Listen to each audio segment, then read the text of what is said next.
I'm here to answer the question, is Heated Rivalry self-care? So I'm not a huge TV watcher. I don't watch a ton of TV outside of like putting on The Office when I'm doing my laundry and stuff like that.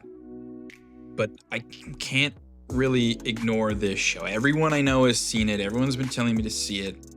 And just to give it some context, I took some notes. Outside of obviously it being a completely global phenomenon and everybody seen it, apparently this is a fully Canadian production with a fully Canadian creative team. I guess it was shot in like under 40 days. Something like they shot it in April, and the editing time, they turned it around in November. And it was all done on an incredibly low budget of like $3 million an episode or something like that. But here's how this is gonna work. So during my experience, I am going to be guided by a Heated Rivalry shaman who apparently has been reheated multiple times through the Heated Rivalry experience. I don't know. But what they're going to do is, as we're watching the show, they're going to point out some key moments. And if this isn't going to be like a review of the show, this isn't going to be a reaction, but there's going to be some reviewing and some reaction. But the main point here is that we're going to try to figure out, is Heated Rivalry self-care?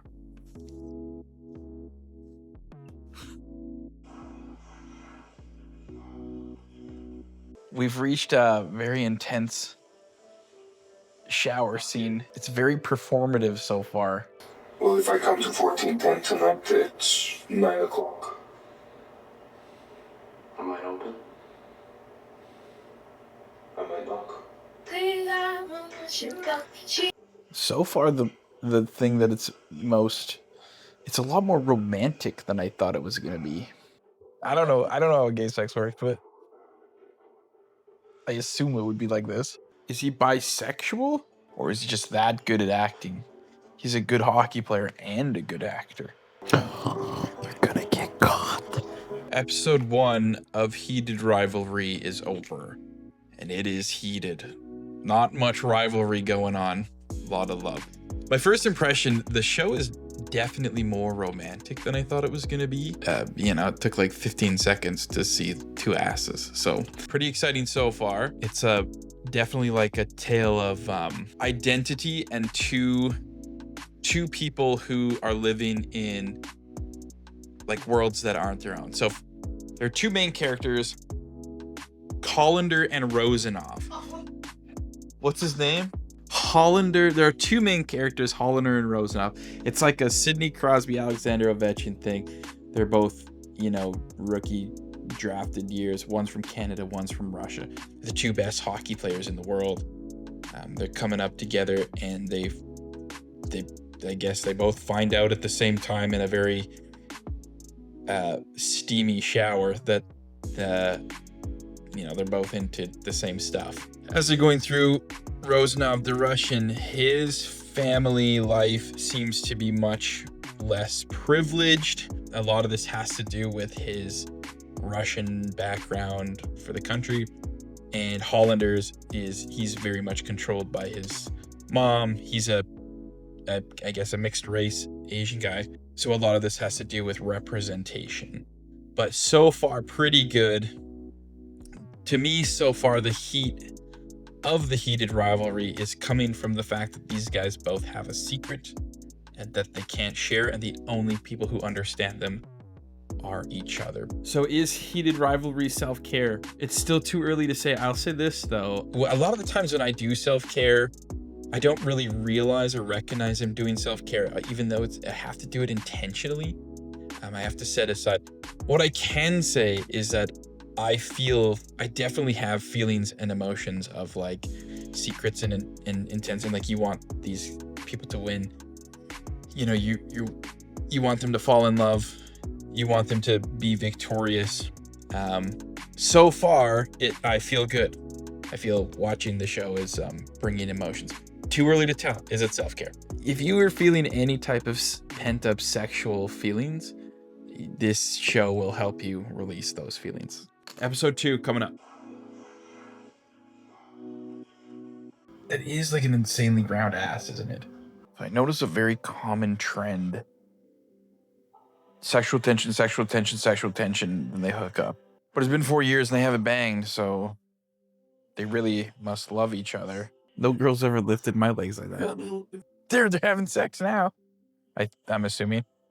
When you think about the sex scenes and like shooting and reshooting, how much time do you think these two guys spent naked together? Are you allowed to do that in 2026? The lighting in that scene was incredible. Aw, they love each other. Does he want Rosanov or the cup more? Maybe he wants them both. Word show's getting spicy.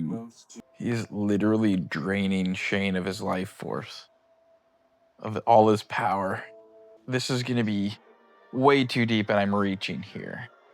But that whole scene was shot in, there's nothing but black and white, but the context between the dialogue was anything but black and white.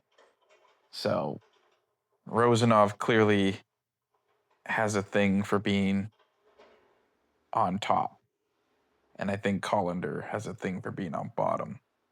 Oh, damn, that's smoking hot. Look at that outfit. What'd you call that chair earlier? Cuck chair.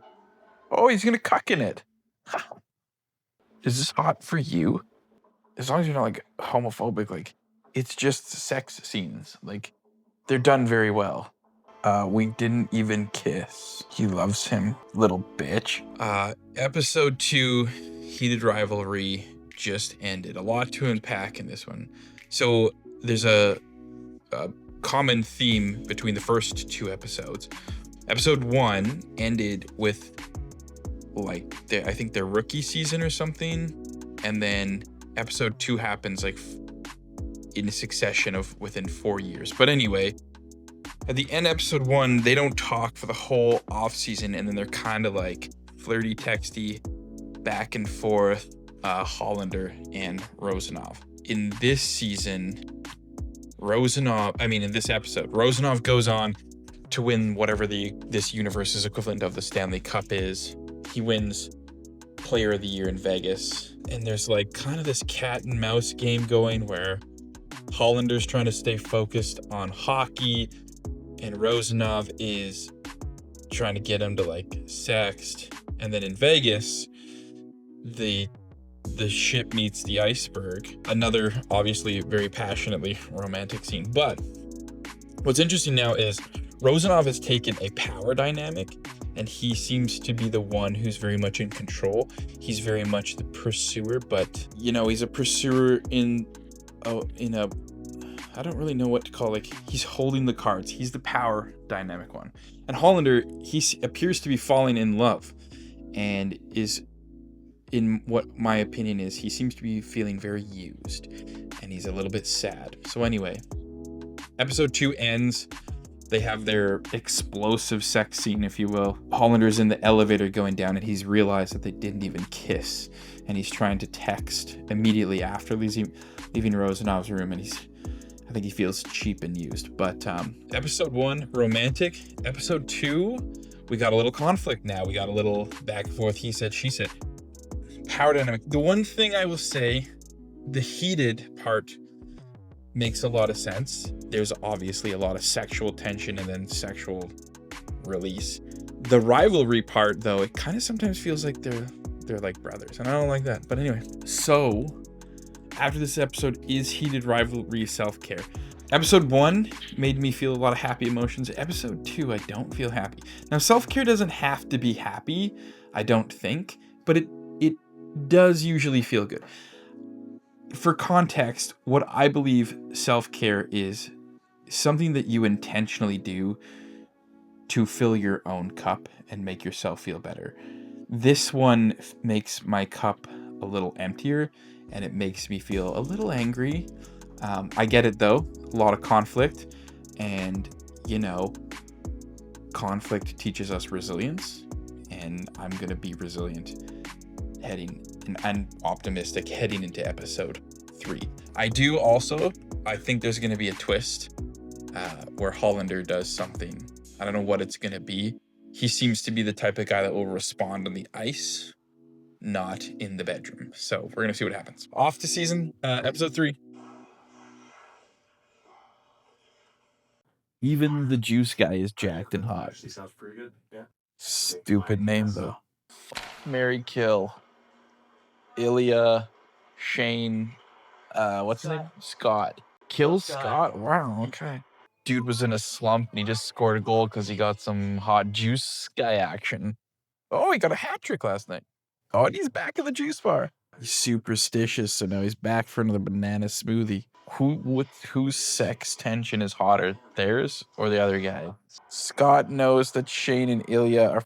Also, did Scott Ilya? Is that what that meant? I was gonna make a comment about like who would ever put their TV above a fireplace. I was gonna make fun of it, and then is he a serial killer? That'd be fucking incredible. If I found out that one of my favorite hockey players was gay, I would not care. If I found out that any hockey player was gay, I would not care. There has to be a gay hockey player. Think of all the hockey players that have ever played hockey. Change the fruit. What symbology is that? What type of dragon fruit? Is it like a symbol of passion? For my man, is the S for his name?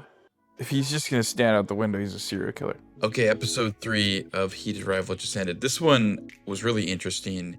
It took a side street in the story. This episode focused heavily on Scott.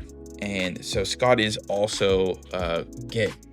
And he meets a fellow at the juice place. He's going on a run. Scott is off to a horrible start to his hockey season. He goes to this juice place, gets this juice, has like a hat trick or something in the game, keeps going back to the juice place, creates a relationship with the person in the juice bar. Really interesting episode. Really cool how they added other characters. We're halfway through. This was episode 3. There's 3 more to go. This has to play some bigger part into the overall arching story. There's no way they would just like do a side road for this. I don't know what that's gonna be yet. But the thing that I felt in this episode was just how shitty it would be that you'd have to hide your sexuality or your love for someone. And the whole thing is Scott's the captain. His parents died in a tragic accident. He's met this person. And the conflict is that they can't tell people because people depend on Scott. And, you know, he got this scholarship when he was a kid, and that's how he made it to the NHL. But this was a little bit of a heartbreaker episode. Still really good. Not as good as that episode from Last of Us. So is Heated Rivalry self-care? You know, this episode, I would say, is, but in a different way. This at the end of the episode, spoiler if you don't want to be spoiled, Kip ends up, I don't know if they officially break up, but Kip, the juice bar guy, he tells Scott he doesn't want to do this and he leaves, which is a very tough boundary to draw. And sometimes doing the right thing doesn't always feel good, but creating that type of space and that type of boundary is really important, especially if something's not serving you. So yeah, episode 3. I keep calling them seasons because of the way the show goes, but episode 3, is it self-care? Yeah, you could say it's self-care, just in a way that you probably wouldn't think self-care is. 456 coming up next.